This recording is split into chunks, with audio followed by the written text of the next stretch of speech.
Doctor. हाँ बोलो ना। सबने कहा था मैं फिर से वैसा चेहरा हासिल नहीं कर पाऊंगी।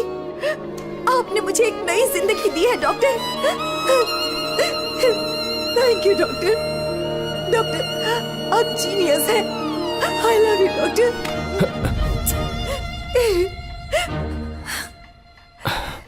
रिलैक्स नागमती, अब तो तुम खुश हो ना? मैं बहुत खुश हूँ डॉक्टर। डॉक्टर, मुझे लगा कि मैं अपनी बेटी का पुराना रूप कभी नहीं देख पाऊंगा। धन्यवाद डॉक्टर, धन्यवाद। धन्यवाद की जरूरत नहीं है, मैंने सिर्फ अपना काम किया है। सर, नागमती पूरी तरह से स्वस्थ है। आप चाहें तो आज ही डिस्चार्ज ले सकते हैं। जैसा आपको उचित लगे। ओके, ठीक है।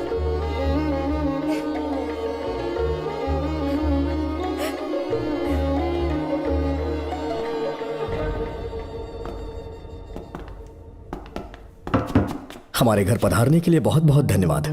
अरे ये सब किस लिए सर? आपने जो किया है उसका कोई मोल नहीं है। ये तो बस एक छोटी सी भेंट है। कृपया बैठिए ना।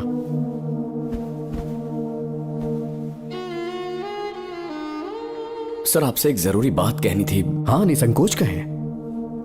मेरे बेटे दर्शन को आपकी बेटी नागमती से प्यार हो गया है, इसलिए यहाँ रिश्ते की बात करने आए हैं। मैं आपसे परिचित नहीं। माफ कीजिए सर, आपको इंट्रोड्यूस करवाना भूल गया। ये मेरे फादर हैं। इन्होंने आपको गोद लिया है? हाँ sir. I am doctor George. मेरे पास बहुत दौलत है, लेकिन हमारी बदकिस्मती कोई वारिस नहीं हो पाया। मैंने और मेरी वाइफ ने इंडिया से एक बच्चा एडॉप्ट करने का सोचा। पता चला शारदा गुरुकुल में एक बच्चा आया हुआ था। यही है वो बच्चा, मेरा सब कुछ। Doctor Darshan, my son. Sir, मैं नागमती से कितना प्यार करता हूँ वो चाहकर भी शब्दों में बयान नहीं कर पाऊंगा। मैं उसके साथ अपना जीवन बिताना चाहता हूँ जब तक मेरी सांसें सलामत हैं। जान से ज्यादा ख्याल रखूंगा इसका। आप जैसा होनहार और बड़ा डॉक्टर हमारे परिवार का हिस्सा बने, ये हमारा सौभाग्य है। किंतु कोई भी निर्णय हम परिवार की सहमति से लेते हैं, उसके बाद ही हम आपको उत्तर देंगे। सर, नागमती के बिना जीने का मतलब नहीं रहेगा। अगर वो मेरी ना हो पाई तो सुकून से नहीं जी पाऊंगा सर। आप थोड़ा धीरज रखिए डॉक्टर साहब। चलता हूं।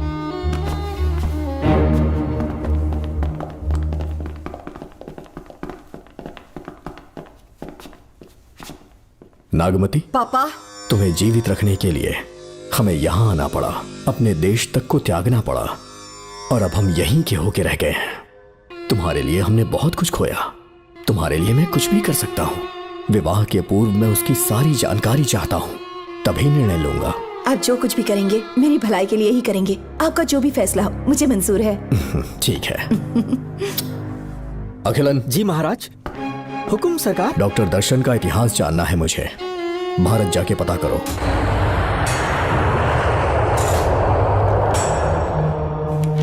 नमस्ते सर। नमस्ते, बैठ जाए। महाराज ने ये फाइल आपको देने के लिए कहा है। अच्छा,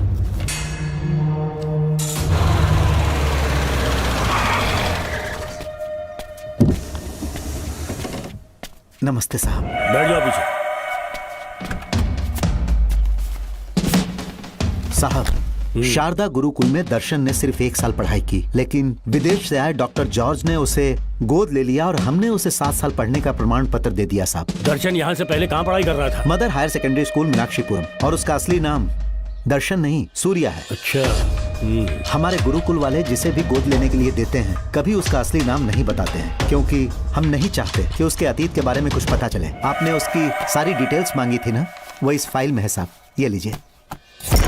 सर, जिस स्टूडेंट सूर्या के बारे में आप पूछ रहे हैं उसने 7वीं तक यहीं पे पढ़ाई की हुई है। Very brilliant student. टीचर्स भी उसका आईक्यू लेवल देखकर हैरान हो जाते थे, लेकिन पता नहीं क्या हुआ, अचानक स्कूल आना ही बंद कर दिया उसने। प्रिंसिपल होने के कारण मैं उसके पापा से मिलने गया और स्कूल ना भेजने की वजह पूछी। उसने कहा किसी और स्कूल में एडमिशन दिलवाना चाहता हूँ, टीसी दे देना उसकी। मुझे देना ही पड़ा क्योंकि उसके पापा पुलिस ऑफिसर थे। क्या कहा? Police officer? और क्या, आज वो कमिश्नर बन चुके हैं। काली नाम है। यह है कमिश्नर काली की फाइल। इस फाइल में उसकी जन्म कुंडली है।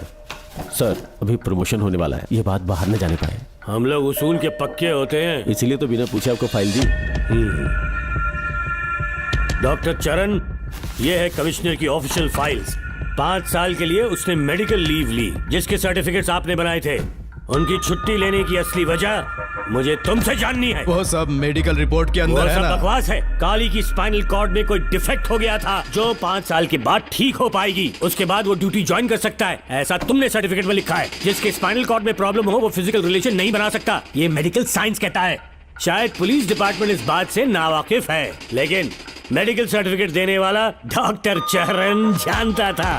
सर्टिफिकेट में जो तारीख लिखी है ना, उसी वक्त काली ने बेटा पैदा किया।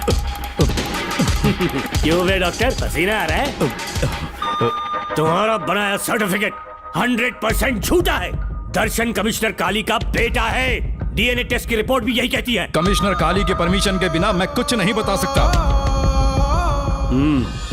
तेरी हड्डी तोड़ देगी बोल, नहीं तो यही ठोक दूंगी, तेरा पोस्टमार्टम करवा दूंगी। चल अपना मुंह खोल, बोल। बताता हूँ, मुझे कुछ मत करना। मुझे उठाओ। तोते की तरह बोलना शुरू कर। चल शुरू हो जा।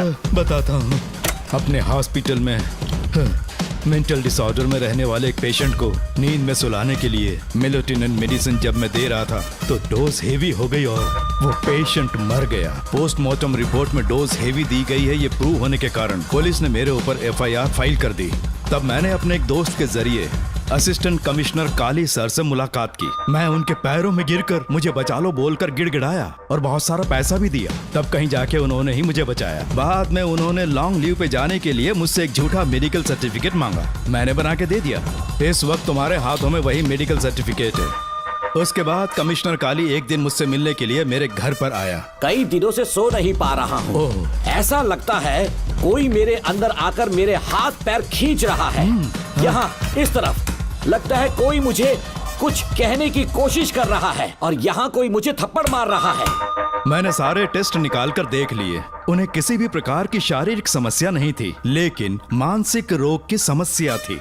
हिप्नोटिज्म करके मैंने उनसे पूछा कि सही कर दूं। मुझे कोई मानसिक रोग नहीं है ऐसा बोल के गुस्से में उठकर चले गए। बट एज ए डॉक्टर मैं समझ गया था कि वो एक साइकोपैथ है और इस बीमारी को एंटी सोशल पर्सनालिटी डिसऑर्डर कहते हैं। इसे सही मायने में समझाऊं तो वो एक तरह का साइको किलर है।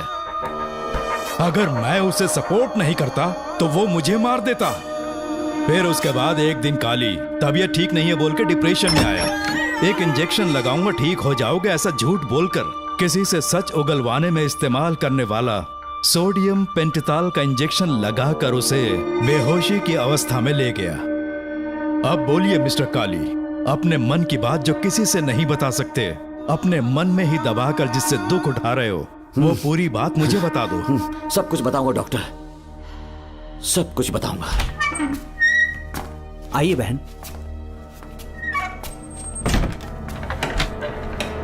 नमस्ते सर। ऐसे मुंह उठाकर अंदर चली आई रेणुका। ये कॉलेज है कोई मच्छी मार्केट नहीं, तमीज नाम की चीज नहीं है क्या? चुप हो जा। तुम्हारे खिलाफ कंप्लेंट हुई है ये याद रखना। यहाँ पुलिस सवाल जवाब करेगी। सॉरी सर, बीच में नहीं बोलूंगा। मेरी बात सुन, यहाँ किसी से डरने की जरूरत नहीं है। जो कुछ हुआ है उसे बेहिचक मुझे बताओ। सर मैं एमए फाइनल ईयर की स्टूडेंट हूँ सर। पढ़ाई में अच्छी हूँ। मेरिट में आने से अभी तक मुझे स्कॉलरशिप मिलती रही है। दिन रात मेहनत की, एग्जाम देने ही वाली थी। ये प्रिंसिपल के साथ सोने के लिए मुझे लेक्चरर ने कहा। बकवास कर रही है ये लड़की। अगर मैंने ऐसा कहा हो तो मेरे मुंह पर 100 चप्पल मार सकती हूँ। सच में नहीं कहा? माँ कसम नहीं कहा। इस लेक्चरर को बोल के लड़की को अपने साथ सुलाने के लिए दबाव डालोगे? बिल्कुल नहीं सर। नहीं सर। तू ऐसे सच नहीं बोलेगा। सर कहा था सर। तुम अपनी चप्पल निकालो। मैंने कहा चप्पल निकाल और इसके मुंह पर चप्पल मार। इसी ने कहा था ना कि चप्पल मारो तो मार। मारना। तुम खुद को लेक्चरर कहती हो हैं? लोग अपने बच्चों को पढ़ने के लिए भेजते हैं तो क्या सबकी सब लड़कियों के साथ सोएगा? कांस्टेबल, दोनों को घसीटते हुए थाने ले चलो। चलो